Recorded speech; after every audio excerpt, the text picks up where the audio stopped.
Kenapa para ulama nyusun acara halal bihalal ini sesudah lebaran, sudah puasa? Karena gini, diharapkan dosa-dosa kita diampuni. Dosa yang diampuni itu nggak semua dosa. Dosa yang diampuni itu dosa kecil yang antara sama Allah. Itu dosa yang diharapkan terampuni dengan puasa Ramadan. Yang katanya Nabi Muhammad sallallahu alaihi wasallam, "Man shoma Ramadan wa qamahu imanan wa ihtisaban, ghufira lahu ma taqaddama min dhanbi." Siapa yang puasa Ramadannya bagus, terus juga malamnya dia ibadah di waktu malam tarawih, nggak tinggal, maka keluar dari bulan puasa telah diampuni dosa-dosanya yang telah lalu. Ya, dosa yang telah lalu yang diampuni ini dua syaratnya. Maksudnya kriteria dosa yang diampuninya itu ada dua, dosa kecil dan antaramu sama Allah. Artinya kalau dosa besar nggak cukup dengan puasa, gitu ya. Orang, mohon maaf ya, korupsi, punya jabatan yang korupsi, datang bulan puasa, udah nih kelar nih urusannya. Saya udah puasa Ramadan, udah terawih, berarti dosa saya semua udah diampuni. Enggak begitu bro, enggak semudah itu gitu kan. Karena kan dosanya besar ya, dan dosanya juga terkait sama orang lain. Korupsi, dosa zina misalnya, gitu ya, nggak bisa termaafkan dengan puasa Ramadan. Besar. Dosa sihir, dosa bunuh orang, gitu kan. Nah, itu semua nggak bisa terhapuskan dengan puasa. Lah, terus ngapain kalau orang melakukan dosa-dosa besar? Mesti taubatan nasuha pada Allah Subhanahu wa taala, benar-benar taubat, benar-benar menangis, benar-benar meninggalkan perbuatan dosanya itu sampai Allah Subhanahu wa taala berkenan untuk menghapuskannya, dan kemudian dia terlihat secara zahirnya melakukan perbuatan-perbuatan kebaikan. Jadi kalau kita mau tahu, Ustazah saya tuh dulunya pernah mengerjakan dosa besar gitu, sekarang nih saya sudah diampuni apa belum? Lihat aja bagaimana kamu sekarang. Kamu ada di jalan yang sama atau sudah berada di jalan yang berbeda? Kalau udah berada di jalan yang berbeda, istilah orang zaman sekarang udah hijrah gitu ya. Nah itu berarti insya Allah merupakan pertanda bahwa dosamu di masa dulu itu sudah diampuni Allah Subhanahu wa taala. Gitu. Terus syaratnya lagi dosa antaramu sama Allah yang diampuni nih di bulan Ramadan. Itu hari demi hari kita puasa selama 30 hari atau kayak kemarin 29 hari. Hari demi hari itu dosa berguguran tuh. Dengan syarat puasanya benar. Bukan cuman puasa nahan lapar dan haus belaka, akan tetapi menahan seluruh anggota tubuhnya dari perbuatan dosa. Nah itu kalau kita benar puasanya kayak begitu ya, datang hari pertama, hari kedua, hari ketiga tuh dosa berguguran, sampai-sampai seperti yang katanya Nabi Muhammad, begitu masuk bulan Syawal, tanggal 1 Syawal, seperti bayi yang baru dilahirkan dari rahim ibunya. Dalam artian enggak ada lagi dosanya yang tersisa, kembali kepada fitrah. Itu sebabnya kenapa lebarannya disebut sebagai Idul Fitri, kembali kepada fitrah. Sekali lagi dosa-dosa kecil ya. Dosa kecil tuh dosa apa Ustazah? Dosa ngelihat cowok ganteng sambil mikir, coba suami saya kayak gini mukanya. Dosa kecil tuh, ya kan? Berarti nggak apa-apa Ustazah? Ya nggak gitu juga. Ya, dosa-dosa kecil gitu kan, itu terhapuskan dengan Ramadan, dengan puasa, dengan taraweh tuh. Dosa kita ada ngomong-ngomongin orang, tapi nggak yang fitnah gitu ya. Nah itu juga mudah-mudahan dosanya terhapuskan gitu. Terutama kalau orangnya itu yang enggak ini ya, gimana ya saya bilangnya, Misalnya nih, kayak lagi ada kabar apa di TV gitu kan, orang korupsi lah apalah gitu, terus kita omong-omongin kan, kadang suka gitu tuh. Ghibah itu ada dosa besar, ada dosa antara kita sama orang, ada dosa yang jadi antara kita sama Allah aja gitu. Kalau dosanya itu, kalau orangnya itu kita kenal gitu ya, dan orangnya itu menyembunyikan aib-aibnya, itu kalau kita omongin aibnya itu jadi dosa antara kita sama dia. Tapi kalau kamu ngomongin orang di TV, ini juga mungkin menjawab pertanyaan, Ustazah, kalau kita ngomongin orang di TV gitu, emang orangnya korupsi Ustazah? Gitu ya. Atau emang orangnya apa ya, bercerai nih Ustazah karena ketahuan dia selingkuh misalnya gitu kan, ditampilin di TV gitu Ustazah. Itu kalau kita omongin gitu Ustazah, dosa apa enggak gitu. Nah ini ada hadisnya, la ghibata li fasikin, tidak dianggap sebagai ghibah terhadap orang fasik. Itu kalaupun jadi dosa, itu dosa antara kita sama Allah, dan termasuknya diantara dosa-dosa kecil. Meskipun ya ngapain juga ngomongin orang, aib kita juga banyak, kan begitu ya gitu. Cuman saya lagi milah-milah mana dosa besar, mana dosa kecil. Selebihnya menurut ulama sih ya, kalau dipikir-pikir emang benar juga sih. Katanya beliau dosa itu kan antara kita sama Allah. Kamu berbuat dosa itu kan kepada Allah. Ya kalau ngelihat ininya sih, dosa kepada yang besar itu jadi dosa besar semua gitu. Dosanya kan antara kita sama Allah ya. Allahnya maha besar. Ya Allah, berkemungkinan kalau Allah marah, Allah murka, walaupun dosa kecil, Allahnya marah gitu, bisa aja bikin kita jadi na'udzubillah min dzalik, diadab Allah Subhanahu wa taala. Mudah-mudahan Allah ampunin. Amin. Nah ini puasa Ramadan ngapusin dosa antara kita sama Allah dan dosa-dosa yang kecil. Dosa yang besar perlu taubatan nasuha yang benar-benar, dan kalau kaitannya sama orang ya mesti kita iniin ya, mesti kita balikin. Kalau misalnya harta curian mesti dibalikin. Nah, makanya saya bingung tuh kalau ada orang korupsi banyak-banyak itu ngebalikinnya gimana kalau taubat ya.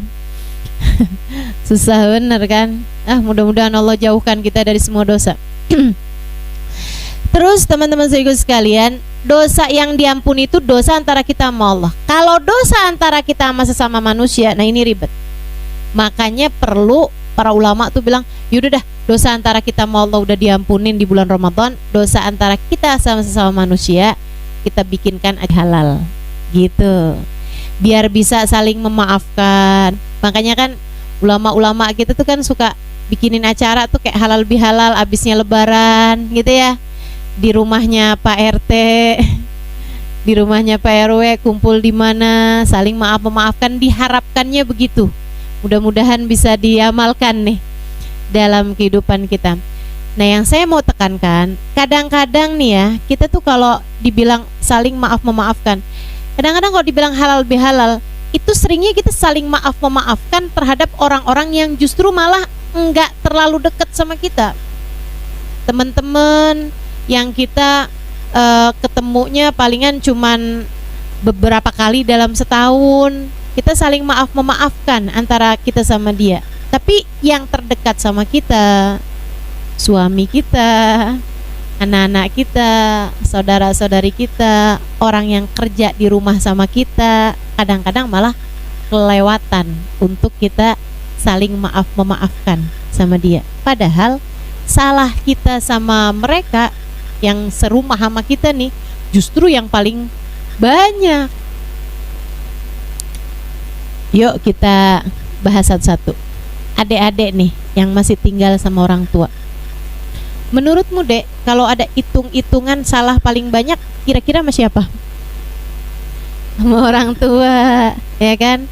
Sama ibu, sama bapak. Apalagi mengingat hak mereka terhadap kita itu memang besar banget.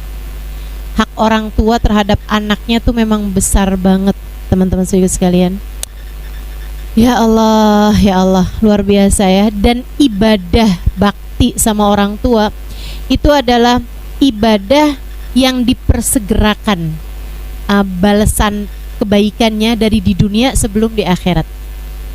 Subhanallah, bakti sama orang tua itu Allah akan bales walaupun kepada orang kafir sekalipun. Coba perhatiin, mohon maaf, yang gak Islam sekalipun, non muslim sekalipun, itu kalau bakti sama orang tuanya, sama Allah dikasih keberkahan loh dalam hidupnya. Sehat, rezekinya lancar, digampangin usahanya, gitu ya. Terus dikasih anak-anaknya pada nurut-nurut, gitu. Itu udah pasti. Makanya sampai dibikin inian tuh sama, mohon maaf, orang-orang Cina itu, mereka tuh banyak yang menjadikan orang tuanya tuh sebagai semacam jimat buat mereka gitu. Pokoknya jangan main-main sama orang tua kayak gitu. Kalau kita inian nggak baik sama orang tua tuh walat lah kayak gitu. Allah, dan karena ada balasan akhirat buat mereka. Tapi di dunia nih, bakti ataupun durhaka itu pasti Allah Subhanahu wa taala akan beri balasannya dari sejak di dunia ini loh, sebelum di akhirat nanti gitu. Mudah-mudahan semuanya jadi anak yang bakti sama orang tuanya. Amin ya rabbal alamin. Nabi itu ketika menyebut tentang Uwais Al-Qarni ini ya, Uwais Al-Qarni itu khairut tabi'in, sebaik-baik tabi'in. Versinya orang Yaman, versinya ahli Yaman. Kalau versinya orang Madinah, mereka mengatakan khairut tabi'in atau afdhalut tabi'in Sayyidina Ali Zainal Abidin, cicitnya Nabi Muhammad SAW, Ali bin Husain bin Fatimah bintun Nabi SAW. Nabi punya putri Fatimah, Fatimah punya anak Husain, Husain punya anak Ali Zainal Abidin. Nggak pernah ketemu Nabi, tapi Nabi udah cerita tentang dia, bahwa dia nanti di hari akhirat akan dipanggil sebagai sebaik-baik hambanya Allah. Namanya Ali Zainal Abidin. Jadi orangnya belum ada, Nabi udah cerita gitu ya. Ini tentang Ali Zainal Abidin. Makanya orang Madinah bilang khairut tabi'in Sayyidina Ali Zainal Abidin gitu.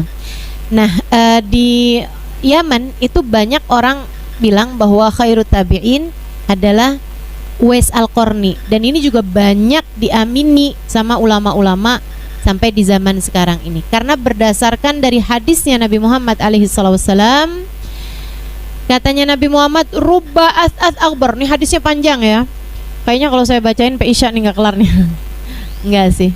Rubba as'as akbar lau aqsama 'ala Allahi la abarrah. Kata Nabi, terkadang ada orang dekil, dekumal, kayak nggak dianggap gitu, tapi kalau dia minta sama Allah, Allah nggak akan menolak permintaannya. Doanya mustahil ditolak sama Allah. Gimana tuh kabarnya orang yang doanya mustahil ditolak sama Allah? La abarrah, Allah pasti bakalan kasih, kata Nabi Muhammad. Sahabat pada penasaran kan, hat rajulan minhum ya Rasulullah, kasih contoh dong Rasul yang kayak gitu tuh kayak gimana gitu.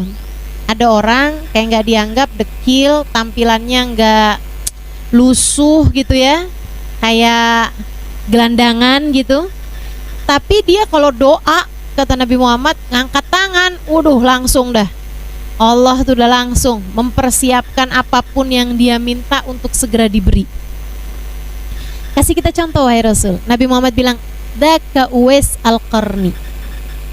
Contohnya yang kayak begini nih, Uwais Al-Qarni. Ini nggak pernah ketemu sama Nabi, tapi Nabi sebut namanya. Ini keren banget ya. Makanya guru saya tuh suka bilang gini, kamu mencintai Nabi Muhammad itu hebat, tapi kamu menjadi seseorang yang dicintai sama Nabi Muhammad jauh lebih hebat lagi. Ya, emang bener kan? Ini kayak Uwais Al-Qarni nih. Uwais cinta sama Nabi Muhammad. Oh itu pasti. Semua orang, apalagi dia muslim, muslimah yang baik, pasti cinta dong sama Nabi Muhammad. Tapi masalahnya dicintai sama Nabi, wah itu kan pangkat ya, derajat yang tinggi luar biasa. Uwais Al-Qarni itu kayak gitu. Kata Nabi Muhammad, daka Uwais Al-Qarni. Yang kayak gitu tuh, dekil, dekumal, lusuh, tapi kalau doa ngangkat tangan minta sama Allah, Allah mustahil untuk menolak doanya, kayak Uwais Al-Qarni. Sahabat nanya, karena enggak familiar nama Uwais. Jadi mereka bilang, "Wama Uwais ya Rasulullah?" Apa itu Uwais wahai Rasul? Nama daerah kah? Nama orang kah? Gitu ya. Nama makanan kah? Atau nama apa nih Uwais ini? Kata Nabi Muhammad, "Rajul." Itu seorang laki-laki. "Innahu kana barron bi ummih." Nih keren. Uwais ini kata Nabi Muhammad adalah seseorang yang berbakti sama ibunya. Jadi dari begitu amal soleh yang sangat banyak yang dimiliki oleh Uwais, sampai membuat namanya masyhur di langit, sampai Nabi Muhammad cerita tentang Uwais kepada ratusan atau bahkan ribuan sahabatnya pada waktu itu ya, yang lagi kumpul nih di masjid. Nabi cerita aja gitu, rubba as'as akbar lawak sama Allahi labar. Sahabat nanya, kayak gimana wahai Rasulullah, siapa itu? Dzaka Uwais Al-Qarni. Nabi cerita nih, itu teman-teman sekalian, orang yang sampai diceritain sama Nabi Muhammad kepada orang lain, kepada para sahabat-sahabatnya dengan rasa bangga dan dengan sekeren itu, sehebat itu gitu ya, pasti punya amal soleh. Nah, Nabi ketika menyebutkan amal-amal solehnya itu, yang Nabi Muhammad sebut, innahu kana barron bi ummi, dia adalah seseorang yang sangat berbakti kepada ibunya. Nabi terus cerita, katanya Nabi, madfu'un bil abwab. Ini orang kalau datang ke satu acara kadang gak dibukain pintu. Maksudnya dari lusuhnya badannya, tampilannya itu gitu, kayak gak dianggap bener-bener. Kalau dia gak ada, kagak ada yang nanyain. Kalau dia ada juga gak dianggap gitu. Kalau nolak, kalau minta ngelamar anak orang gak akan mungkin diterima. Dianggap gelandangan gitu. Tapi kata Nabi Muhammad, idza jaa yaumul qiyamah, kalau nanti datang hari akhir, idza narilanar, kalau ahli surga dimasukin ke surga, ahli neraka dimasukin ke neraka, penghuni surga masuk surga, penghuni neraka masuk neraka. Umira ilanar, umira Uwais ilanar, si Uwais ini malah disuruh ke neraka. Sahabat kan bingung, katanya orang baik ya, orang baik mestinya masuk surga. Nabi lagi cerita nih dengan penuh semangat, dengan penuh rasa sayang, rasa seneng, rasa bangga terhadap Uwais. Tapi Nabi cerita, Uwais ini nanti kalau datang hari akhir, orang masuk surga, orang masuk neraka, Uwais disuruh masuk neraka. Kok gitu Rasul? Bayashfa li ahli qabilah Rabi'ah wa Midar, maka Uwais memberikan syafaat, nolongin, ngeluarin orang dari api neraka, sampai dari banyaknya yang dikeluarin Uwais Al-Qarni, Uwais bisa memberi syafaat seperti jumlah Rabi'ah, jumlah kabilah Rabi'ah dan Mudar. Itu dua kabilah terbesar di Arab pada waktu itu. Kayak yang Nabi Muhammad kayak bilang kayak gini, Uwais bisa ngasih syafaat kepada suku Jawa, sejumlah orang suku Jawa masuk ke Sunda. Kayak apa banyaknya? Ribuan, jutaan orang yang disyafaati sama Uwais Al-Qarni. Dari hadis ini juga, ini hadis sahih teman-teman. Dari hadis ini juga para ulama-ulama, terutama tentu saja ulama-ulama ahli sunnah wal jamaah, ulama-ulama kita nih ya, mereka mengatakan bahwa yang punya syafaat itu bukan cuma Nabi Muhammad. Nabi Muhammad pemilik syafaatul udma, ya, syafaat terbesar.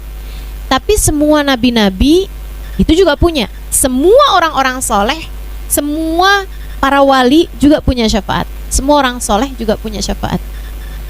Makanya ada hadis juga, orang kalau hafal Al-Quran gitu ya, nanti dia bisa ngasih syafaat kepada 70 keluarganya yang mestinya masuk surga tapi lewat neraka dulu nih. Di neraka dulu nih, mangkal dulu bentaran gitu, transit dulu nih di neraka. Nah, itu dengan syafaatnya orang yang hafal Quran dan mengamalkan Al-Qurannya ya. Bukan hafal Quran tapi terus nggak benar gitu. Maksudnya hafal Quran dan dia benar ngamalin Al-Qurannya, itu bisa ngasih syafaat kepada keluarganya 70 dari keluarga dan teman-temannya untuk disyafaatin. Dia punya peluang memberi syafaat kepada 70 orang.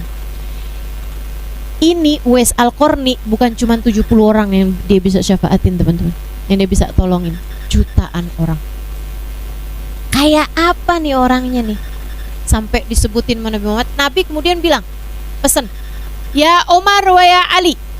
Nabi nggak sebut Abu Bakar, karena Nabi tahu Abu Bakar nggak ketemu nih sama Uwais. Jadi Nabi bilangnya, ya Umar wa ya Ali, wahai Umar bin Khattab, wahai Ali bin Abi Thalib. Cari Uwais, temuin Uwais, sampaikan salamku, kata Nabi Muhammad. Wastaghfir lakuma ghafarallahu lakuma. Mintalah kepada Uwais untuk agar Allah menghapuskan, memaafkan, mengampuni kalian berdua. Allah akan mengampuni kalian berdua. Teman-teman saya sekalian, Nabi Muhammad nyuruh Sayyidina Umar, Sayyidina Ali, Khulafaur Rasyidin. Ini dia, Khulafaur Rasyidin, sahabat-sahabat terbaik. Buat kalau kamu nanti ketemu Uwais Al-Qarni, idza laqituma, kata Nabi Muhammad, kalau kalian berdua ketemu sama dia, fastaghfir lakuma ghafarallahu lakuma. Kamu berdua mintalah agar Uwais mengampuni dosa kalian berdua, Allah akan mengampuni dosa kalian berdua. Teman-teman saya sekalian, ini Khulafaur Rasyidin, 2 orang termulia, 2 dari 4 orang termulia sesudah Nabi Muhammad alaihissalam. Manusia, sahabat termulia itu yang pertama Sayyidina Abu Bakar, yang kedua Sayyidina Umar, yang ketiga Sayyidina Utsman, yang keempat Sayyidina Ali. Disuruh ketemu sama tabi'in, gitu ya, untuk minta istighfar, untuk minta agar dia mengistighfarkan mereka berdua gitu. Emangnya punya dosa tuh 2 orang? Kalaupun punya dosa, bukannya udah diampunin, bahkan surga sudah dijamin buat mereka. Terus pertanyaannya, kok disuruh minta istighfar kepada Uwais Al-Qarni? Memangnya Uwais Al-Qarni lebih baik daripada Khulafaur Rasyidin? Tidak, teman-teman. Semua ulama sepakat Sayyidina Umar, Sayyidina Ali lebih mulia daripada Uwais Al-Qarni. Sebab sahabat, apalagi sahabat terbaik, tentu lebih utama daripada tabi'in. Kan begitu ya? Khairul qurun qarni, kata Nabi Muhammad. Sebaik-baik generasi, sebaik-baik masa, sebaik-baik umat adalah umat yang aku berada di dalamnya. Artinya para sahabat. Tsummat tabi'in, kemudian sesudahnya adalah tabi'in. Tsummal ladzina yalunhum, kemudian yang sesudahnya adalah tabi'in dan sesudahnya. Teman-teman sekalian, tapi kok sama Nabi disuruh beristighfar? Ini ngajarin buat kita. Kita kalau ketemu sama orang soleh, minta doa, jangan minta duit. Minta doa, bukan curhat ya, bukan nyusahin juga gitu kan. Minta doa, tapi minta dia agar mendoakan kepada Allah Subhanahu wa taala. Buktinya Nabi Muhammad nyuruh Sayyidina Umar, Sayyidina Ali aja minta doa kepada Uwais Al-Qarni. Padahal Nabi juga tahu Sayyidina Umar, Sayyidina Ali lebih afdal, lebih mulia daripada Uwais Al-Qarni. Dan itu juga ngajarin kepada kita bahwa kalau ada orang minta doa sama kita, bukan berarti kita lebih mulia daripada dia. Betul nggak? Ya. Jadi jangan kegeeran, gitu kan? Nah, saya nggak akan kegeeran juga karena saya ngerti. Jadi kalau ada orang gitu, Hubabah siapa, atau Ustadz siapa, atau Habib siapa, atau Kiai siapa gitu, Ustazah Halimah doakan saya nggak akan kegeeran. Dia tahu nih saya lebih mulia daripada dia. Nggak gitu. Karena urusan saling doa mendoakan itu memang urusannya umat Islam. Kita disuruh untuk minta saling mendoakan kepada sesama, gitu kan ya? Jadi kalau ketemu sama orang minta doa, teman-teman. Ketemu sama siapa aja gitu yang kita anggap sebagai orang soleh, kita minta doa. Bilang sama anak-anak kita, doain mama ya nak. Bilang sama saudara-saudara kita, doain saya ya, doain saya. Terus gitu, minta doa. Kata Nabi Muhammad, mintalah doa dari sesama kalian. Kamu nggak pernah tahu dari lisan siapa doa akan diijabah. Gitu kan? Makanya saya doakan semua yang hadir di sini, mudah-mudahan Allah ampuni dosanya. Mudah-mudahan Allah tutupi aibnya. Mudah-mudahan Allah naikkan derajatnya. Allah murahkan rizkinya. Allah kabulkan hajatnya. Allah solehahkan dirinya, dan Allah solehahkan keluarganya insyaallah. Jika datang ajal menjemput, semoga semuanya dimatikan dalam husnul khatimah. Teman-teman saya sekalian, adzan maghrib? Enggak ya? Kita dengerin dulu nggak? Nggak usah. Kembali kepada Uwais. Innahu kana baron bi ummi. Kata Nabi Muhammad, beliau Uwais ini adalah seseorang yang bakti kepada ibunya. Bisa sampai punya derajat tinggi yang sampai sahabat pun minta doa kepada beliau dengan perintah Nabi Muhammad, gitu kan? Bisa punya nilai tinggi yang sampai bahkan namanya disebut sama Nabi Muhammad, diceritakan sama Nabi Muhammad, bisa memberi syafaat kepada ribuan orang di akhirat nanti. Teman-teman sekalian, amal ibadahnya apa sih nih Uwais? Nabi cerita baron bi ummi, bakti sama ibunya. Kayak apaan baktinya? Dengerin saya. Nabi itu diwajibin haji ya, perintah haji itu tahun ke-11 Hijriah, gitu kan? Itu diumumin di berbagai negara tuh, diumumin Nabi Muhammad mau berangkat pergi haji. Jadi siapa yang kepengen haji barengan sama Nabi, berangkat tuh tahun itu.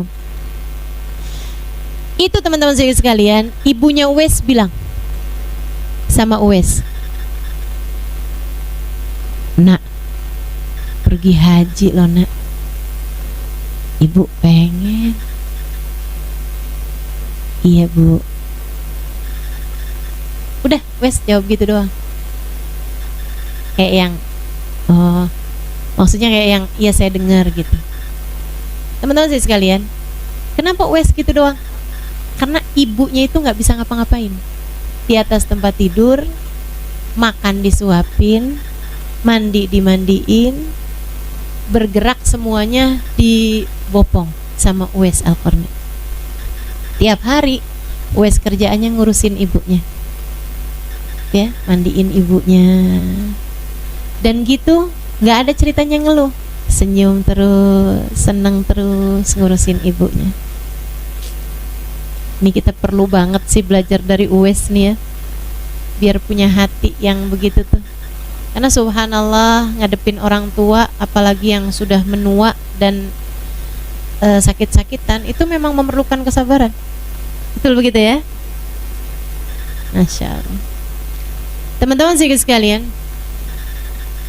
segitunya minta haji. Zaman itu tuh yang namanya pergi haji tuh nggak bisa yang kayak zaman sekarang tinggal naik pesawat gitu kan. Di sananya ada hotel, bahkan mungkin kalau mampu secara finansial kan juga bisa tuh ada orang yang ngurusin gitu kan. Ini zaman itu masih awal-awal Islam teman-teman, yang artinya tinggal di tenda gitu kan. Kebayang ya, haji zaman itu tuh jangankan buat ngurusin orang lain, ngurusin diri sendiri aja berat pasti. Uwais besok harinya dia biasa tiap hari tuh ngambil kayu bakar di hutan untuk dia jual gitu, kayu bakarnya, nyari kayu bakar. Uwais besok harinya dia biasa pergi nyari kayu bakar tuh naik keledai. Kali ini keledai yang dinaikin di atas punggungnya. Orang-orang bilang emang gila nih Uwais nih, di mana-mana tuh orang naik keledai, bukan keledai naik orang. Wes, ya ampun, diketawain orang. Wes biasa aja. Orang tuh kalau jelas sama tujuan, penilaian orang lain nggak jadi berarti. Catat nih adek-adek, kamu itu kenapa bisa kayak penting banget gitu omongan orang? Karena kamu itu kurang jelas tujuannya. Kamu kalau jelas tujuannya gitu ya, mau orang lain ngomong apa nggak peduli. Saya nih bicara kepada ibu-ibu nih, teman-teman di Sragen sini nih, jelas tujuan saya. Jadi kalau ada orang yang ngetawain saya, ada orang yang apaan tuh Zalimah misalnya gitu, bodoh amat saya. Karena saya tahu pasti tujuan saya gitu. Kamu kalau tahu tujuan kamu jelas apa, nggak akan jadi masalah sama penilaiannya orang. Kayak Uwais ini, besoknya dia naikin keledai, jadi keledainya dinaikin sama dia di atas punggungnya. Ya kan diketawain orang ya. Jadi kayak di mana-mana orang naik beca, ini becanya yang ditaruh di atas punggungnya, diketawain orang. Tapi Uwais nggak apa-apa aja. Ntar kalau dia capek, dia turunin tuh keledai, gantian. Dai gantian ya, saya yang naikin kamu. Gitu. Lama kelamaan, sebulan, 2 bulan, 3 bulan, akhirnya lama-lama Uwais bisa kuat untuk bawa keledainya dari awal jalan sampai balik lagi. Sepanjang nyari kayu bakar ini, semuanya keledainya di atasnya dia gitu. Terus saja kayak gitu. Sampai datang musiman haji, dia rapi-rapiin baju ibunya apa semuanya. Terus bilang besoknya, "Ibu, besok kita berangkat haji ya Bu ya. Uwais udah latihan." Uwais udah latihan. Latihan gendong ibu. Uwais udah kuat sekarang. Punggung saya, Bu, sudah kuat untuk membawa ibu pergi haji. Berangkatlah Uwais dengan menggendong ibunya. Berangkat haji gendong ibunya, teman-teman. Tawaf sambil gendong ibunya. Sa'i sambil gendong ibunya. Entaran ibunya digendong di depan, entaran di belakang. Pokoknya dibawa ibunya kemana-mana. Lempar jumroh, dibawa ibunya di belakangnya. Terus gitu sepanjang amalan haji. Di Mina, di Arafah, di tawaf, di sa'i, semua digendong ibunya. Dan itu senyum di wajahnya setiap kali ibunya melihat dia. Nyuapin ibunya sambil senyum, nin ibunya sambil senyum. Allah lihatnya hatinya. Hatimu Uwais luar biasa sekali. Allah naikkan derajat tinggi di sisi Allah Subhanahu wa ta'ala. Masya Allah, Masya Allah. Mudah-mudahan kita dikasih ngerti sama Allah tentang nilai orang tua kita dan dikaruniai kemampuan untuk berbakti kepada keduanya. Dan mudah-mudahan Allah mencatat kita sebagai anak-anak yang berbakti kepada dua orang tua kita, insya Allah. Amin ya Rabbal Alamin. Kalau ngelihat kayak gini ya emang jadi nggak ada apa-apanya ya bakti kita sama orang tua ya. Bisa apa gitu kita sama orang tua kita? Ya segitu-gitunya itu. Itu pun juga masih ditambahi dengan rasa kayak yang ya ampun mama nih kalau nggak saya urusin. Ya Allah, mudah-mudahan Allah benahi hati kita semua insya Allah. Amin ya Rabbal Alamin. Nah, kalau hitung-hitungan dosa, yang paling banyak kita bikin dosa, terutama buat adik-adik yang belum nikah nih ya, yang masih tinggal sama orang tuanya gitu, paling banyak dosamu dek sama orang tua. Makanya mesti serius minta maafnya, mumpung masih ada. Mumpung masih ada. Apalagi yang orang tuanya udah tua, karena nggak semua orang tua itu tua. Kan itu ya, masih banyak kan mama-mama muda kan masih ada tuh. Nah, cuman yang orang tuanya sudah usia senja gitu. Nah tuh, cobain bakti sama orang tuanya. Ustazah, tapi ibu saya tuh cerewet. Ya nggak apa-apa, nggak apa-apa. Tapi ibu saya tuh ustazah suka nyuruh-nyuruh saya, suka marah-marahin saya. Ya nggak apa-apa. Kamu bayangin aja, kehidupan mereka itu kan di masa mudanya juga emang nggak mudah, gitu ya. Kamu bayangin kalau kamu yang kayak gitu, kamu posisinya seperti itu gitu. Apa yang kamu harapkan pada anak-anakmu? Dimaklumi, disayangi, kan begitu ya? Nah coba itu amalkan juga sekarang sama orang tua kita. Nilainya gede, nilainya gede.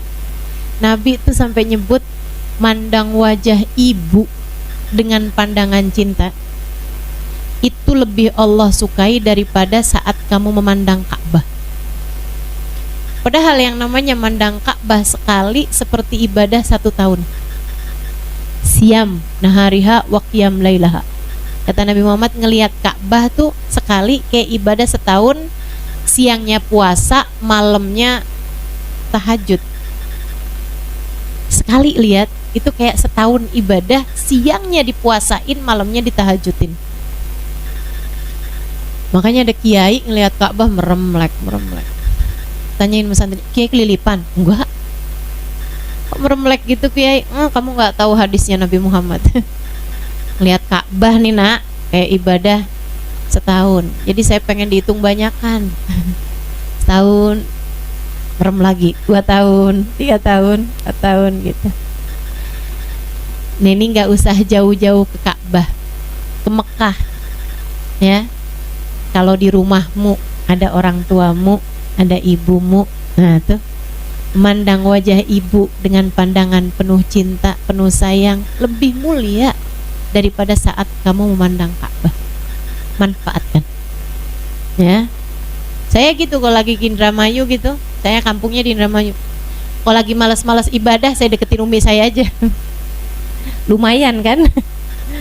Pijit-pijitin kakinya, pijitin tangannya, sambil liatin, alhamdulillah nih setahun, 2 tahun, 3 tahun. Masya Allah. Gitu teman-teman. Alhamdulillah, mudah-mudahan orang tuanya dipanjangkan umurnya, disehatkan badannya, dibahagiakan hatinya, insya Allah, biar bisa terus-terusan memberkahi kita semuanya insya Allah sebagai anak-anaknya, amin ya rabbal alamin. Ibu, bapak, ya, sering minta maaf, apalagi kan pasti dosanya banyak, minta maaf sama orang tuanya. Yang serius, ibu maafin saya bu ya. Jangan bilang kalau saya ada salah. Ya nggak pakai kalau, emang banyak salah. Kalau tuh kan kayak iya kayak enggak ya, gitu. Udah pasti banyak salahnya. Jadi udah langsung aja bilang maafkan semua dosa-dosa saya bu. Banyak dosa saya. Saya takut. Karena Nabi Muhammad bilang ridallah fi ridal walidain wa sukhtullah fi sukhtil walidain. Keridhaan Allah terletak pada keridhaan orang tua, murka Allah terletak pada murka orang tua. Jadi saya minta ibu buat maafin saya, ridhoin saya, gitu. Udah nggak usah banyak-banyak debat sama orang tua, berantem sama orang tua, nggak usah. Apa yang bisa kamu kerjakan buat menyenangkan mereka, senengin aja, senengin orang tuanya. Di sana terdapat ridha Allah, di sana terdapat keberkahan hidupmu, di sana terdapat kesenangan hidupmu dunia akhirat. Ibu-ibu, saya udah lihat banyak orang, saya akan ketemu banyak orang itu ya, kalau ada anak durhaka sama orang tua, udah hidupnya tuh udah pasti susah. Kalau ada anak bakti sama orang tua, biar gimana tuh hidupnya pasti berkah. Coba aja liatin dari sekeluarga besar gitu ya, siapa yang paling hidupnya kayak adem ayem enak gitu, pasti yang paling bakti sama orang tua gitu. Sebaliknya yang paling durhaka sama orang tua gitu kan, waduh, udah hidupnya udah bakalan susah deh. Dan sebagai orang tua, kalau kita udah tahu emang nilai orang tua tuh di mata Allah emang tinggi. Sebagai orang tua, kamu jangan sampai pernah mendoakan buruk sama anak-anakmu. Nih, saya pesan buat semua ibu-ibu yang pada punya anak. Ibu jangan pernah doa buruk buat anakmu. Kesian anak-anaknya. Bahkan sekedar rasa hati kayak marah, kesel, jangan kelamaan. Udah langsung bilang aja, ya Allah saya maafin anak saya, Allah saya ridho sama anak saya, Allah maka ridhoi anak saya ya Allah, gitu ya bu ya. Saya tuh pernah tinggal di kota Hadramaut, Yaman, 5 tahun di sana. Itu saya nggak pernah tahu ada orang tua marahin anak, nggak pernah lihat, nggak pernah tahu, nggak pernah dengar. Mereka tuh semarah-marahnya sama anaknya karena anaknya ngeselin, entah kenapa susah dibangunin misal gitu ya, namanya anak-anak gitu kan, ada bandel, ada mecahin apa misalnya gitu. semarah-marahnya sama anaknya, paling banter, paling mentok tuh mereka bilang Allah yahdik, semoga Allah kasih hidayah sama kamu nak. Dah itu paling mentok. Nggak pernah ada ceritanya nyebut nama yang ada di kebun binatang, nggak ada ceritanya, nggak ada ceritanya, ya nggak pernah tuh. Panda nih kan di kebun, walaupun lucu gitu, tapi nggak pernah tuh nyamain anaknya sama hewan, nggak pernah. Apalagi hewan-hewan yang lain yang nggak lucu, nggak pernah disebut segala monyet apa itu, nggak pernah tuh, nggak pernah. Masya Allah. Jadi mereka tuh jaga banget gitu, nggak pernah mendoakan buruk sama anak. Hasilnya, ya Allah, anak-anak pada soleh-soleha. Di sana tuh orang, saya pernah dengar ada ponakan saya yang seorang psikolog ya, dia bilang gini, itu namanya autopilot gitu. Mereka tuh udah secara otomatis terdidik menjadi baik, menjadi soleh-soleha karena lingkungannya soleh-soleha, karena orang tuanya soleh-soleha, anak-anaknya soleh-soleha semua. Ini saya ceritain Bu, ini juga saya ceritain di buku Assalamualaikum Tarim, buku saya yang terbaru. Kalau ada teman-teman mungkin pernah bacanya, kalau belum baca, baca ya. Suruh baca ya. Saya waktu nulis buku itu nggak tidur loh. Ya iyalah. Masa tidur nulis? Nggak mungkin ya. Jadi teman-teman, di Tarim itu perempuan itu enggak masuk toko. Rata-rata pertokoan, pasar itu yang ada laki-laki aja. Jadi yang laki-laki tuh yang belanja tuh. Perempuan tuh yang masak di rumah gitu kan. Laki-laki yang belanja. Jadi biasa banget tuh laki-laki di sana belanja segala keperluannya perempuan juga gitu. Nah, kita nih sebagai perempuan, nah saya ini kan perempuan ya. Saya tuh kan kadang-kadang mau beli apa gitu, saya suka nyuruh anak-anak di sana gitu. Jadi walaupun kita perempuan memang nggak sebaiknya tidak masuk toko gitu ya. Sekarang sih udah ada sih toko yang bisa juga dimasukin sama perempuan. Tapi dulu tuh waktu saya tinggal di sana tuh memang toko tuh semuanya laki-laki yang ada di sana gitu. Jadi saya nggak mau juga melanggar tradisi itu, kan udah bagus tuh tradisinya, ngapain saya langgar ya. Jadi saya kalau misalnya kepengen ada barang-barang yang saya beli di satu warung gitu, toko gitu, makanan atau apa gitu, saya akan nyuruh anak laki-laki yang pokoknya siapa aja. Dan subhanallah, di sana tuh kita kalau ketemu anak-anak yang lagi main apa gitu, kalau kita panggil siapapun di antara mereka itu, nggak ada yang nggak pernah nurut. Kita minta tolong gitu, tolong beliin ini, tolong beliin itu saya nggak pernah selama 5 tahun saya di sana kurang lebih, nggak pernah ada satu anak yang nak aja nyuruh-nyuruh gitu, nggak ada. Pasti yang oh iya beli apa kayak gitu, dia akan ambil duit kita terus dia belanjain gitu, kayak gitu, nggak pernah ada yang nolak gitu. Aneh banget kan ya, satu kota loh ini. Maksudnya satu ya kayak Sragen kayak gitu loh, bisa kayak gitu semua gitu. Nggak pernah dapetin anak tuh yang enggak, saya mau main aja. Jangankan disuruh orang, kalau anak-anak kita ya kadang disuruh sama orang tuanya aja suka yang mesti dijanjiin kembaliannya buat dia dulu. Nak beliin garam nak, males tuh, ntar kembaliannya buat kamu. Iya mah. Gitu ya. Jadi itu saya suka suruhan anak itu saya tulis dulu biasanya di kertas terus dia beli gitu. Satu waktu saya ada suruh satu anak, dia memang lagi main gitu, terus saya bilang tolong dong beliin saya ini. Dia bilang oke. Akhirnya saya kasih uangnya, saya kasih kertasnya itu yang udah saya tulis. Dia masuk ke toko. Nah saya nungguin dia itu, saya agak pinggir gitu kayak di apa sih, apa ya itu ya, kayak tempat duduk gitu di pinggir jalan gitu, dari kayak semen gitu ya, nggak trotoar amat juga sih ya. kayak nggak kursi gitu, tapi bisa dibuat duduk gitu kan. Saya keingetan ada satu keterangan yang saya belum tulis. Saya takut kalau ini kelewat nanti saya lupa gitu. Jadi saya buka catatan saya kan habis dari ngaji, habis dari majelis gitu. Jadi saya tulis tuh keterangannya gitu. Khusyuk banget rupanya saya tulis keterangan gitu kan. Habis itu baru saya nggak gitu, kok kayaknya anak ini lama nggak datang-datang nih yang saya suruh tadi itu. Saya tutup buku saya masukin tas, terus saya liatin gitu ke tokonya, kagak ada anaknya. Ya ampun.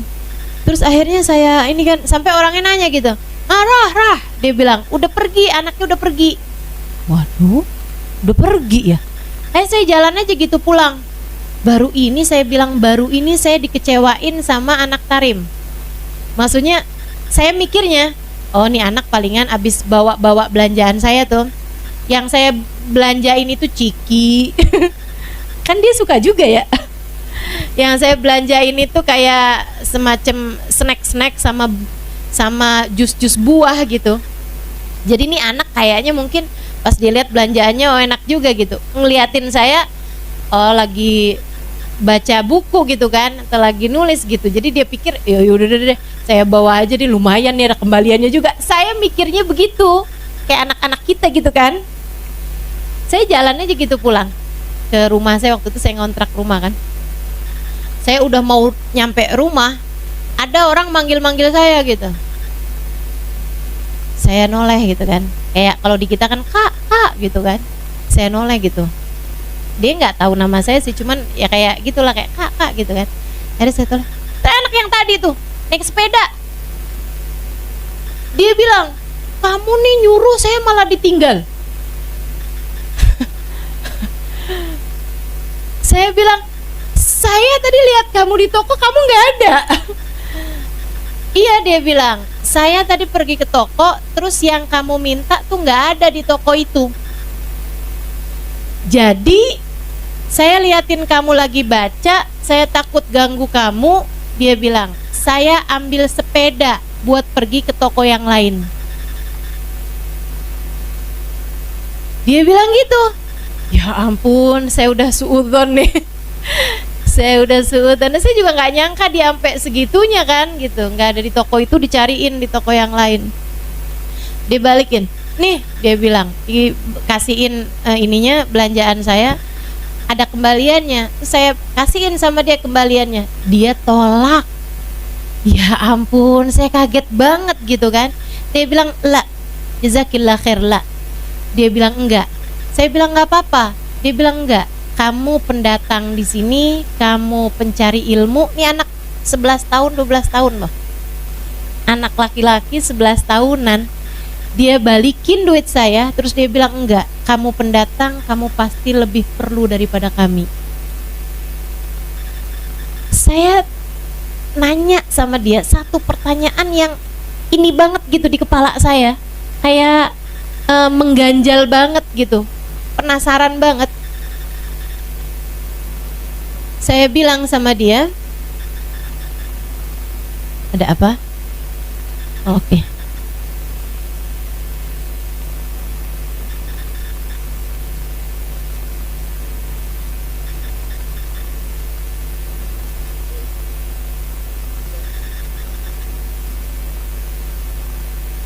Nggak, biar pergi aja. Udah?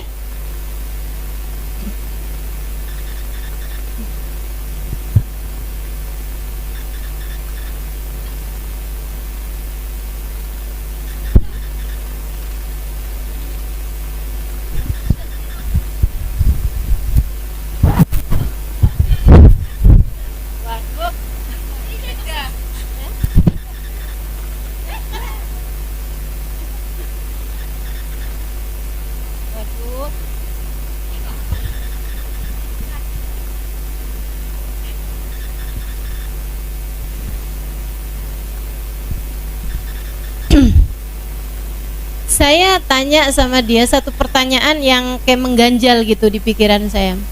Saya bilang, kenapa kamu mau saya suruh? Gitu. Dan jawabannya tuh bener-bener yang saya nggak pernah sangka gitu. Ya itu ya, ternyata memang didikan orang tua ke anak-anak itu memang sangat berpengaruh sekali. Dia bilang gini, Karena saya punya ibu dan saudara-saudara perempuan. Saya kepengen kalau mereka nyuruh anak siapapun, saya sangat berterima kasih kalau anak itu mau melakukan apa yang disuruh sama ibu saya atau saudara-saudara saya. Jadinya saya akan melakukan itu untuk semua perempuan. Siapapun yang nyuruh saya akan mau untuk melakukannya. Cakep benar. Masya Allah, Masya Allah. Nah jadi nih ibu nih yang pada punya anak, sayangin anak-anaknya, biar mereka ngerti caranya berbagi kasih sayang dengan orang lain. Kalau kamu sayangin anak-anak kamu tunjukkan kasih sayang itu dan kamu sampaikan pada anak-anak kamu kasih sayang kamu tersebut, insya Allah anak-anak akan penuh tangki kasih sayangnya sehingga bisa membagikannya kepada orang lain. Dan tenang aja, kalau kamu sayangi anak-anakmu, nanti anak-anak kamu itu akan balik menyayangi kamu. Kamu gak usah takut nanti manja kalau saya sayangin. Enggak gitu. Anak-anak yang kamu sayang, nanti mereka akan penuh kasih sayang dalam hatinya sehingga bisa berbagi, menyayangi orang-orang lain. Gitu ya.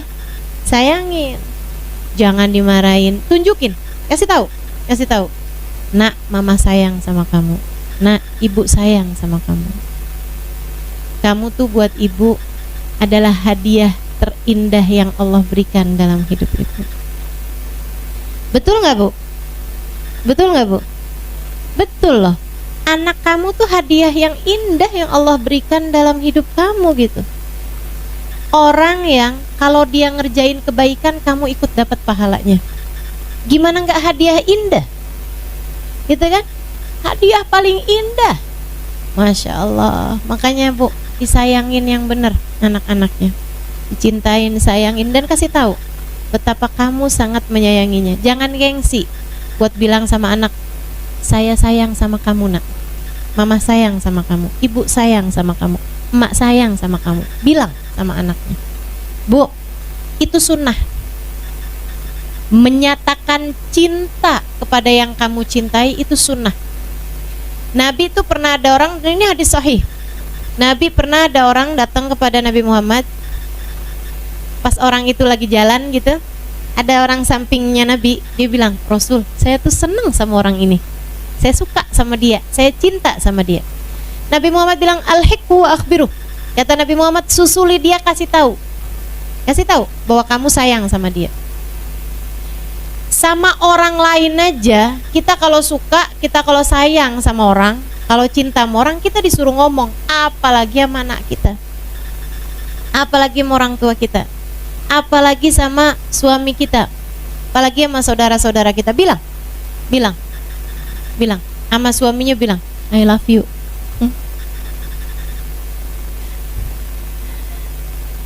Sama anak-anakmu bilang, mama sayang sama kamu. Jangan gengsi, Bu,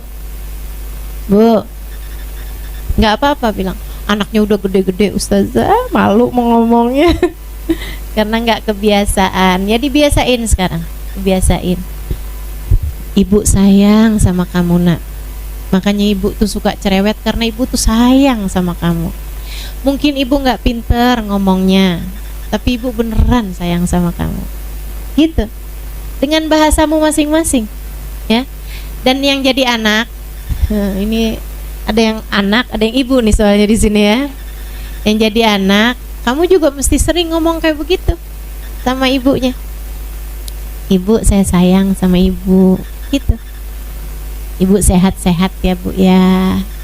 Ibu panjang umur ya Bu ya. Ibu yang seneng ya Bu ya. Biar bisa doain saya, gitu. Bagaimanapun tuh berkahnya orang tua tuh nggak bisa tergantikan, ya. Jadi sampaikan itu kepada ibumu, kepada ayahmu, gitu ya.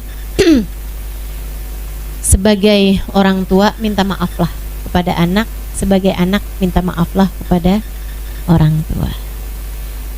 Nah, buat para istri yang pada punya suami, karena kalau nggak punya suami namanya bukan istri. Salahmu yang paling banyak itu sama suami. Udah pasti itu. Yang namanya istri punya salah sama suami itu udah pasti. Ya Bu ya? Udah nggak usah bilang, siapa bilang Ustazah saya mah solehah. Iya, sesolehah-solehahnya kamu udah pasti deh yang namanya salah sama suami itu udah banyak aja, udah pasti. Bu, kita tuh kadang-kadang ya, kalau disuruh minta maaf sama suami itu rada berat. Padahal kalau minta maaf sama orang gampang banget loh. Gitu kan? Kita jalan nyenggol orang aja kita minta maaf. Betul gak? Lagi jalan nih nyenggol orang, ngomong apa? Maaf ya. Gampang banget minta maafnya sama orang. Tapi di rumah nih kita lagi jalan nyenggol suami, emang minta maaf. Jangan berdiri di sini, kenapa? Kayak nggak ada tempat lain aja loh. Ya ampun, itu segitunya sama-sama nyenggol loh. Minta maaf sama orang gampang, minta maaf sama suami nggak gampang. Betul ya? Sekarang mesti yang serius minta maaf sama suami. Karena biar siapapun kamu, ini saya kasih tahu nih, biar siapapun kamu, anaknya siapapun kamu ulama sekalipun, kamu ustadzah sekalipun, kayak saya nih, di hadapan suami, di hadapan Allah sebagai seorang istri, surgamu tetap berada di bawahnya dia. Tetap surga kita ini berada di bawah telapak kakinya. Mau gimana-gimana, selagi statusnya suami, selagi belum ada perceraian, gitu ya, di antara kalian berdua, tetap aja mau siapapun suamimu, kayak apapun suamimu, tetap aja surga kamu tuh ada di bawah telapak kakinya. Dia nggak sholat ustazah, surganya ada di bawah telapak kaki dia. Dianya belum tentu masuk surga, tapi surga kamu di bawah telapak kakinya. Sekali lagi, dianya belum tentu masuk surga, tapi surga kamu berada di bawah telapak kakinya. Kalau dia nggak masuk surga, berarti kita kalau taat sama dia nggak masuk surga juga dong? Nggak gitu, nggak gitu. Dia urusan surganya ada pada orang tuanya, kan gitu ya. Surganya suami kita tuh adanya di bawah kaki ibunya, begitu kan. Dan surganya juga tentu saja ada pada ketaatannya kepada Allah, sholat dan lain sebagainya. Nah, surga kita sebagai seorang istri ada di bawah telapak kaki suami. Makanya penting bagi kita buat minta ridho sama suami gitu. Urusan dia nggak sholat, urusan dia sama Allah. Kita nggak akan ditanya sama Allah kenapa suami kamu nggak sholat. Tenang aja, nggak ada pertanyaan dari Allah kenapa suami kamu nggak sholat. Nggak ada. Jadi suami kita nggak sholat tuh urusan dia sama Allah Subhanahu Wa Taala. Makanya saya pernah ditanya nih sama orang, Ustazah, saya tuh ya Ustazah, kalau pagi-pagi nih Ustazah, ya Allah, marah-marah saya Ustazah, marahin bangunin suami saya sholat. Saya bilang, jadi kamu bangunin suami kamu? Sampai marah-marah? Marah saya Ustazah, kesel banget tuh Ustazah, suami saya nggak bangun-bangun buat sholat subuh. Gimana Ustazah mestinya? Saya bilang jangan bangunin. Kok gitu Ustazah? Ya kalau kamu banguninnya dengan cara marah-marah, mendingan kamu jangan bangunin. Kenapa gitu Ustazah? Karena suami kamu nggak sholat, kamu nggak dosa. Tapi kamu marah-marah sama suami, kamu dosa. Gitu ya Ustazah.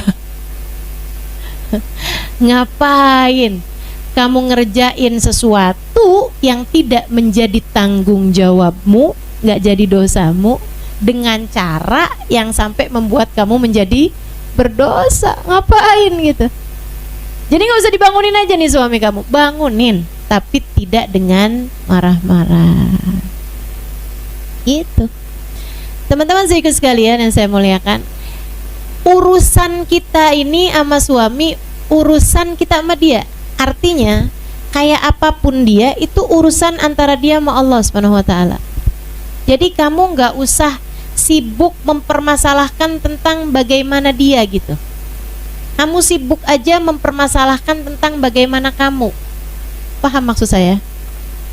Saya nih sering banget ditanyain sama orang kayak gini nih, Ustazah, suami saya tuh orangnya galak Ustazah, saya mesti gimana? Saya bilang, yang galak kan suami kamu. Saya mesti gimana? Ya kamu hanya perlu untuk menjadi istri yang solehah buat dia gitu. Urusan galak tuh urusannya dia gitu. Tapi dia marah-marah mulu Ustazah, gitu kan? Ya udah nggak apa-apa, dia marah-marah ya udah biarin dia marah-marah, kamu jangan gitu. Dia galak biarin dia, kamu jangan. Dia marah-marah biarin dia, kamu jangan. Gitu kan? Suami marah-marah gitu ya, kamu senyumin aja. Nggak bisa Ustazah. Bu, saya kasih tahu. Kalau ada orang kena penyakit, kamu mau nggak ditularin? Nggak mau. Jangan mau ditularin kecuali hal-hal baik, kan gitu ya. Kalau kamu ketularan pinter kan senang. Kalau kamu ketularan baik, berteman sama orang baik, ketularan jadi baik juga, kan senang. Tapi kalau kamu ketularan jadi jelek, kan nggak mau. Kamu ketularan penyakit, kan nggak mau. Orang kalau lagi marah-marah, enak apa nggak enak? Nggak enak, ngapain kamu mau ketularan? Jadi kalau suami lagi marah-marah, liatin aja. Oh, dia lagi marah-marah, dia lagi nggak enak nih. Udah biarin deh. Saya mah enak-enak aja. Kan begitu ya? Tetap nggak bisa, nggak kena. Oke, sekarang saya kasih tahu lagi. Gini nih teman-teman. Saya pernah satu hari ada di Masjid Nabawi, lagi keluar dari Masjid Nabawi. Lagi itu agak full, jadi maksudnya orang keluarnya tuh barengan, dan saya juga keluar barengan juga sama orang-orang. Jadi desek-desekan banget. Saat lagi desek-desekan di pintu tuh saya lihat ada orang tuh yang main sikut dorong gitu kan, sampai jadi keributan gitu. Saya bilang, ya ampun, orang jahat banget sih. Emang kenapa juga sih orang semua juga pada mau keluar loh dari pintu? Ya maksudnya nggak ada masalah juga gitu kan, sabar, semuanya kan enak gitu, nggak usah pakai dorong-dorong, sikut sana sikut sini gitu. Yang akhirnya orang pada marah-marah kan. Udah tuh sampai keluar. Nah, keluar dari Masjid Nabawi itu kan masih tempat perempuan tuh yang di depan. Baru abisnya itu ada pintu lagi, itu campur laki perempuan. Maksudnya banyak juga orang laki-laki yang nungguin istrinya gitu di pintu luarnya situ. Ketika kami baru keluar nih, saya dan beberapa teman keluar dari pintu yang umum, di situ ada laki-laki dan perempuan. Saya ngelihat di samping kiri saya tuh ada mobil pembersih sampah. Oh, itu di sana tuh di Masjid Nabawi itu, Bu, di Masjidil Haram juga, itu ngebersihinnya udah nggak pakai sapu, ngebersihinnya tuh pakai mobil. Jadi mobilnya tuh mobil sapu, di bawahnya tuh sapu gitu. Jadi dia ngebersihin, nyedot semua sampah-sampah yang ada di bawahnya. Mobilnya suaranya kenceng, kayak gitu. Nah, orangnya juga teriak-teriak, yang nyetir itu, roho gitu. Pergi gitu kan. Awas kayak gitu loh. Roho gitu. Saya pertamanya tuh saya biasa aja jalan gitu kan. Terus pas saya noleh, mobil itu tuh kayak udah di deket saya gitu. Dan saya panik waktu itu ngelihat mobil itu suaranya kenceng dan orangnya juga kenceng, roho gitu. Saya kemudian dorong orang di depan saya.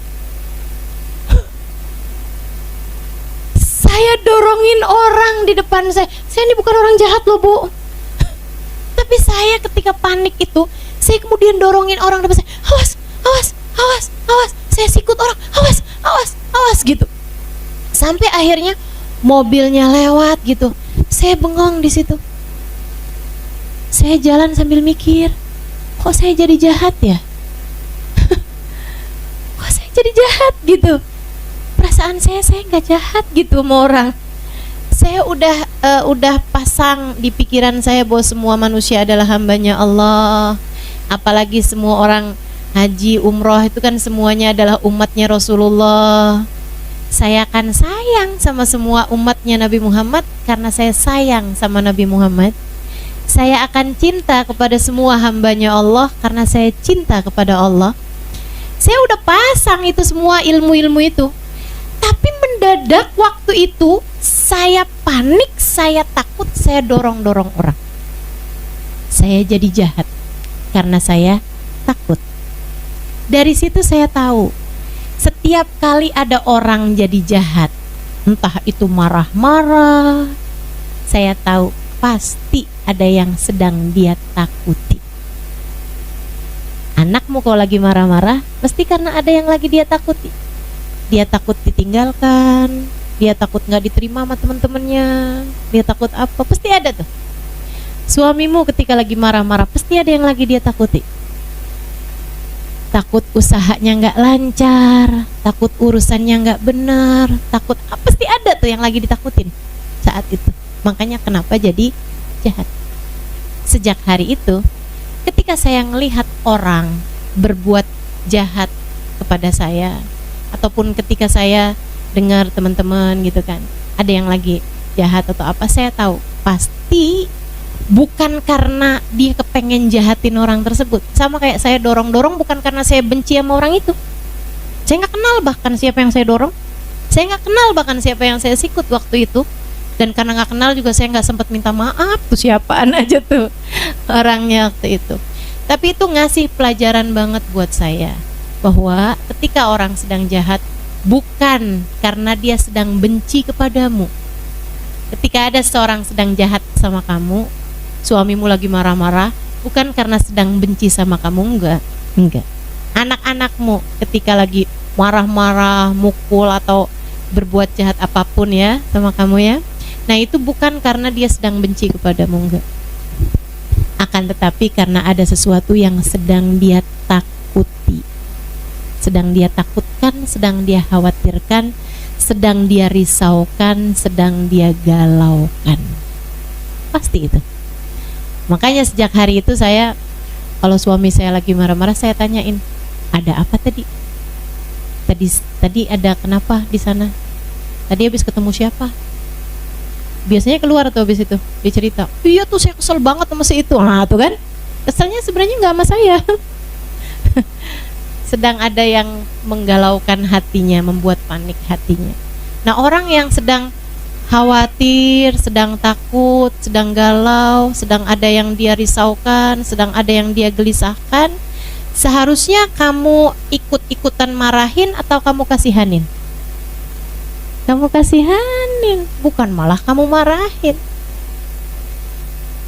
Jadi saya kalau ngelihat orang lagi marah-marah, saya kasihanin. Apa nih? Kenapa nih dia? Ya kasihannya. Hatinya sedang tidak damai. Kasihan. Anak kamu kalau lagi marah-marah, pelukin. Jangan malah tambah dimarahin. Pelukin. Suamimu kalau lagi marah-marah, ya nggak usah pelukin juga sih. Ya, tenangkan, nggak apa-apa kok gitu, nggak masalah, nggak usah khawatir, tenang aja, gitu ya. Ya, setuju? Sekarang PR buat para istri, minta maaf sama suami. Itu langsung pada protes gini ya. Minta maaf mas Ustazah, dosanya kan oke, benar Ustazah, saya punya dosa sama suami, iya, tapi dia juga banyak Ustazah dosanya sama saya. Ya itu urusan dia, Bu. Kamu tidak akan dihisap atas apa yang dilakukan suamimu kepadamu ataupun kepada yang lain. Kamu hanya akan dihisap sama Allah, dipertanyakan, dimintai pertanggungjawaban atas apa yang kamu lakukan terhadap suamimu. Perempuan yang mulia akan mampu memuliakan suaminya, siapapun suaminya. Dan perempuan yang hina hanya akan menghina suaminya, siapapun suaminya. Jadi kalau kamu kerjaannya menghina-hina suamimu, yaitu menunjukkan bahwa kamu adalah orang yang, sebab perempuan yang mulia akan mampu memuliakan suaminya, siapapun suaminya. Bu Asiyah itu loh Bu, suaminya Fir'aun, segitunya dia bisa solehah loh. Suami kita kan gak Fir'aun amat ya. Dah insya Allah mudah-mudahan biar bisa jadi istri yang solehah. Amin. Amin ya rabbal alamin. Gitu. Jadi ibu tuh kalau kesel-kesel sama suami apa segala macam gitu, baca sholawat aja. Ya sholawat. Biar hatinya adem. Biar hatinya damai. Saya juga sarankan ibu-ibu nih, terutama yang suka beranteman sama suami nih. Ini kayaknya ada nih di sini nih. Suaminya ditengkarin mulu nih. Ya. Buat yang suka, iya tuh Ustazah kenapa ya Ustazah bawaan kayak panas aja gitu ngeliat suami. Bu, saya kasih tahu, tiap kali masuk rumah baca ayat kursi. Beneran ini, beneran. Diajarkan Nabi besar Muhammad sallallahu alaihi wasallam. Kalau orang dalam sebuah rumah suka marah-marah mulu, masuk dalam rumah minta dia buat baca ayat kursi. Kamu juga gitu, tiap masuk rumah baca ayat kursi. Kenapa? Yang suka bikin kita marah tuh setan. Setannya nggak usah kamu masukin dalam rumah. Jadi kalau anak masuk rumah marah-marah mulu, nak keluar nak. Ya, masuk lagi baca ayat kursi. Gitu, minta anak buat baca ayat kursi. Insya. Amalin ini beneran, ini ilmu beneran ini ya.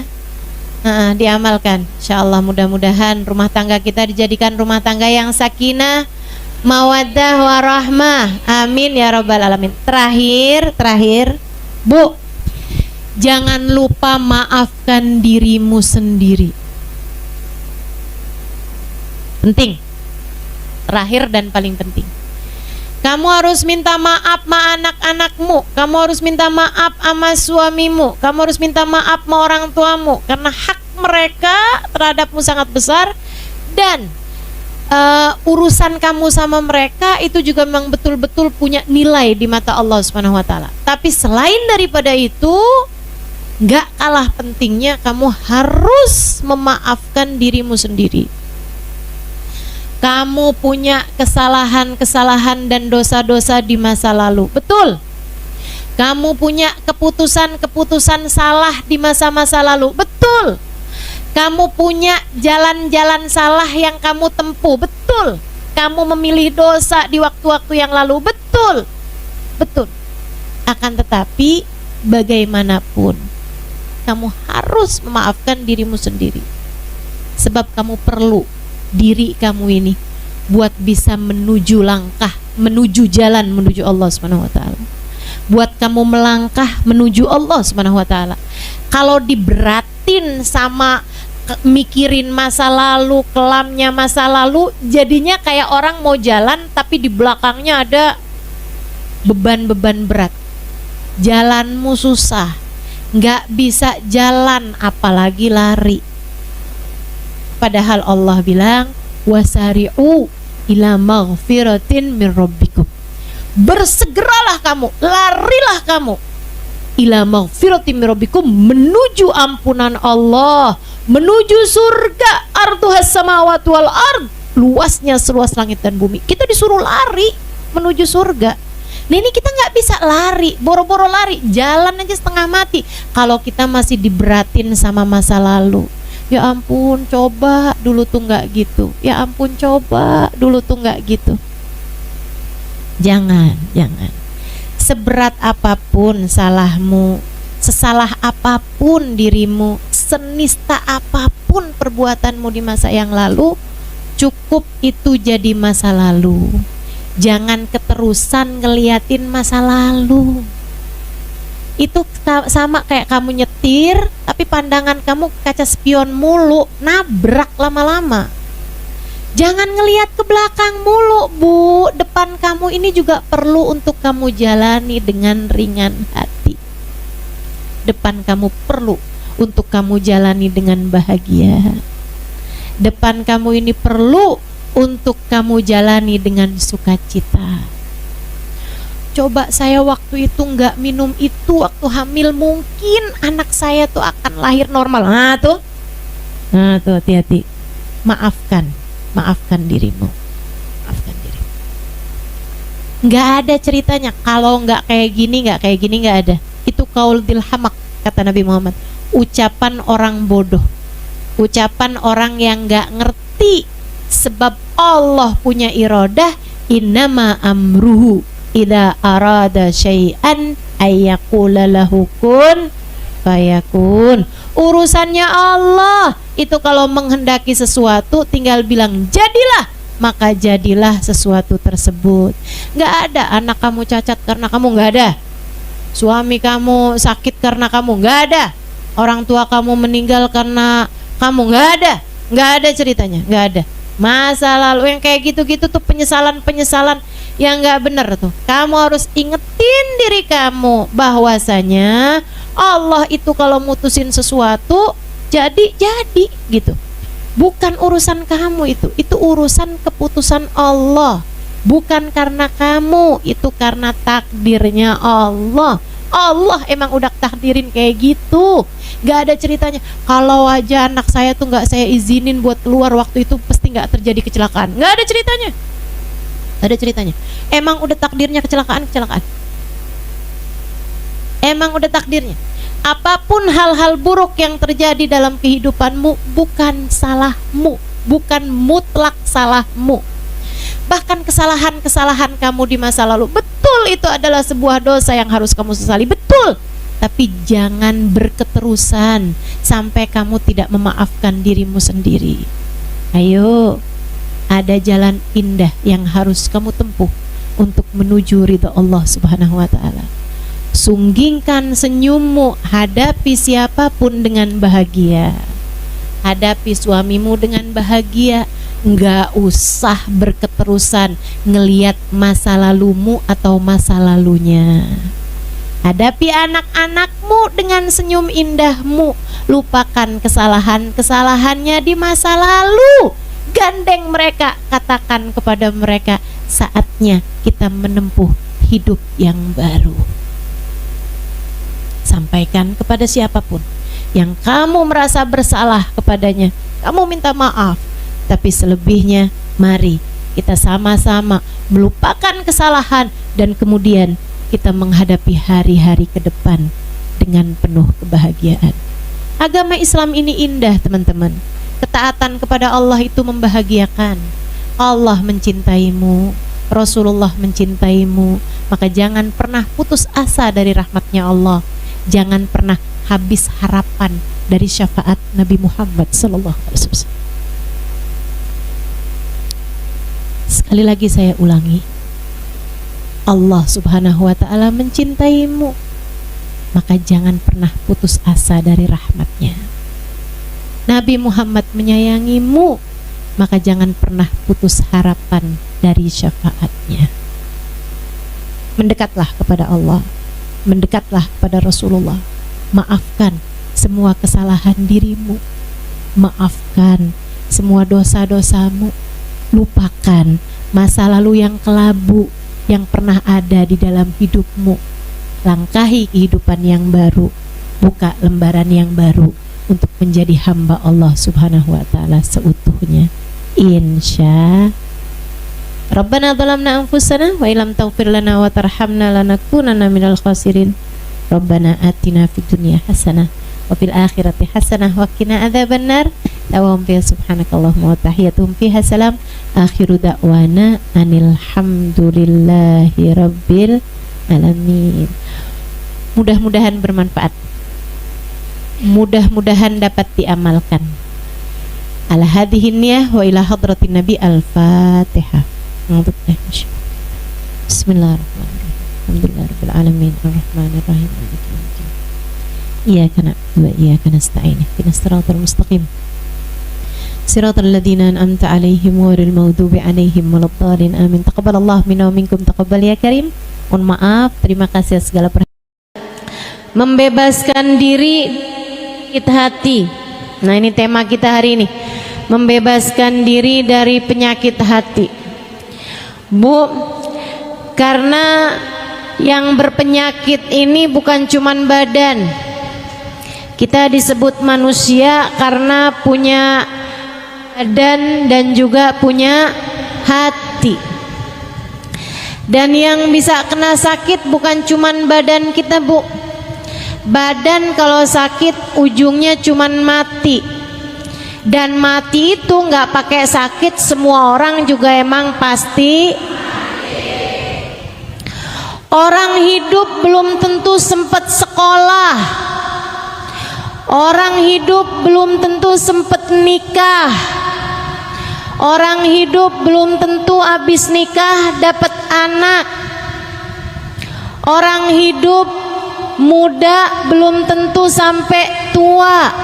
Tapi yang pasti semua orang hidup pasti merasakan mati. Badan tuh seapa-apanya sakit. Kalau sakit badan ujungnya cuman mati. Dan mati itu keharusan, keniscayaan sebagai seorang manusia. Masalahnya kalau sampai yang sakit bukan badan tapi hati.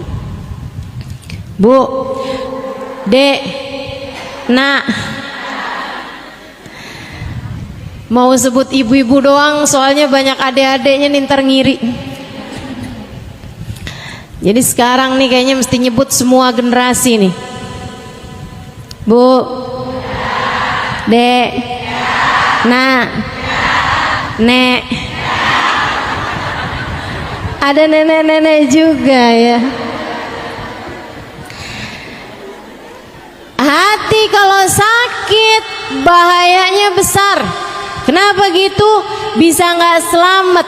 Sebab Allah Subhanahu wa taala mengatakan dalam Al-Qur'an, ala lisani sayyidina Ibrahim al-Khalil, sesuai dengan lisannya Nabi Allah Khalil, ketika Allah menceritakan tentang doanya Nabi Ibrahim alaihi salam, Rabbi la tukhzini yawma yub'atsun yawma la yanfa' mal wala banun illa man atallaha biqalbin salim.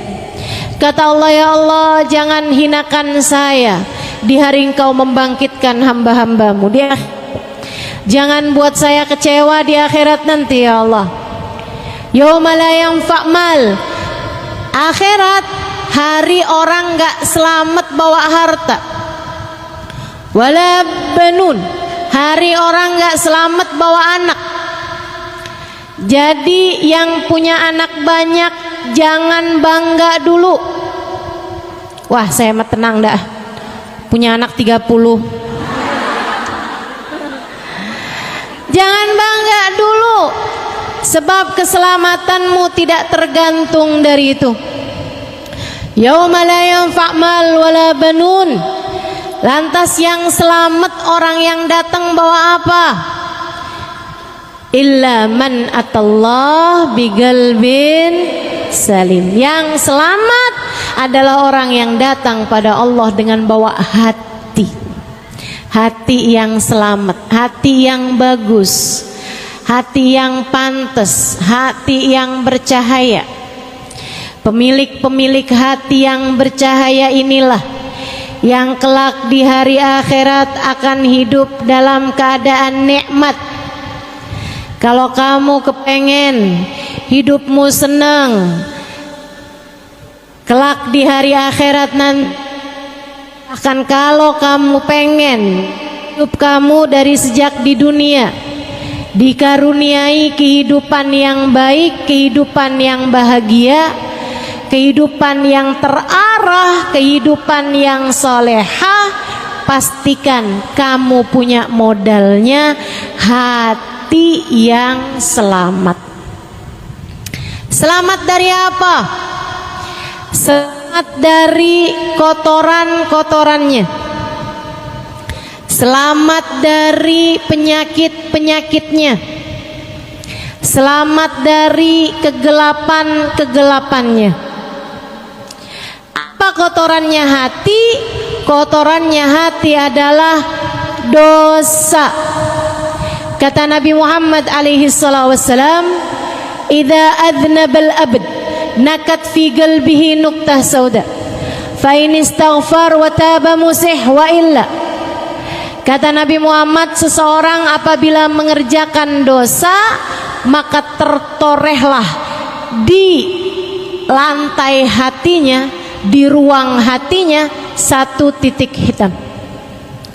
Kalau dia bertaubat, dia beristighfar, dia mohon ampun kembali kepada Allah, dihapus titik hitamnya. Kalau enggak, titik hitam terus ada. Bikin dosa lagi, titik hitam lagi. Bikin dosa lagi, titik hitam lagi, sampai hatinya penuh dengan kotoran-kotorannya hingga hatinya menjadi gelap, tak lagi bercahaya. Nanti kalau hati udah banyak kotoran-kotorannya, hatinya jadi berpenyakit. Penyakitnya hati apa aja? Banyak. Imamul Haddad dalam kitabnya menyebutkan penyakit-penyakit hati paling berbahaya. Kata beliau, salah satu dari penyakit hati paling berbahaya namanya kibir, kesombongan. Kesombongan ini merupakan penyakit hati yang sangat berbahaya. Lawannya sombong adalah tawadhu. Sombong merasa diri lebih baik daripada orang lain. Saya sih duduk di belakang, tapi nih ya, kalau orang tahu siapa saya, pasti saya bakal didudukin di depan.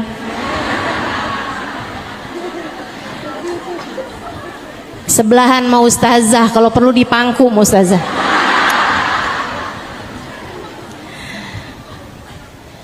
Nah ini nih, merasa diri lebih baik gitu. Ada orang yang duduk di depan tapi merasa dirinya tidak lebih baik daripada yang duduk di belakang. Nah itu mestinya emang kayak gitu. Yang berbahaya, udahlah dia duduknya di belakang, maju-maju, pengen duduknya paling depan, pakai dorong-dorong orang. Ada yang begitu? Mana orangnya? Ada yang ngacung di belakang. Insyaallah. Hati-hati sama sifat namanya kesombongan. Kesombongan merasa diri lebih baik daripada orang lain. Ngelihat orang yang lebih tua, ya ampun tuh orang pasti dosanya udah banyak. Saya dong mudaan, dosa saya nggak segitu banyaknya dibandingkan dengan dia. Ngelihat yang masih muda, ya ampun dia mah sholatnya belum banyak, ibadahnya belum banyak. Saya dong udah berapa kali lewatin Ramadan.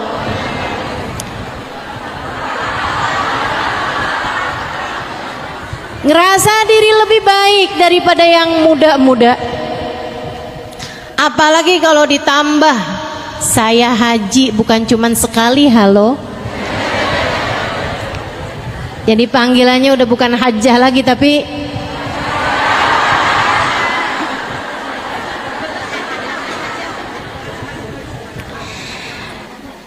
merasa diri lebih baik daripada orang lain, entah karena ibadah, entah karena ilmu, apalagi karena harta.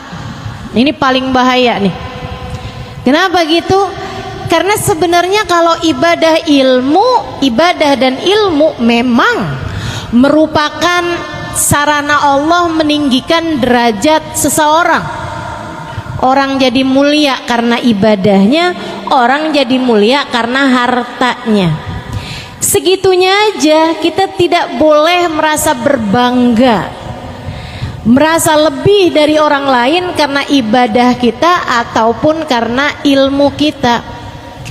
Apalagi kalau disebabkan karena harta yang sejatinya memang bukan merupakan pertanda Allah cinta, Allah memuliakan seorang hamba.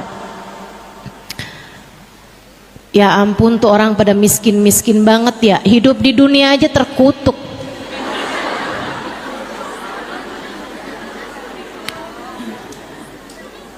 Ya ampun, hina banget sih tuh orang-orang pada buat makan aja susah. Duh, baru di dunia aja udah ditunjukin ya siapa orang mulia, maksudnya dia, dan siapa orang yang hina. Innalillahi. Kalau kamu dengan harta kekayaanmu merasa lebih mulia daripada mereka yang miskin, bisa jadi kalau kamu hidup di zamannya Nabi Musa, kamu akan menganggap Fir'aun lebih mulia daripada Nabi Musa.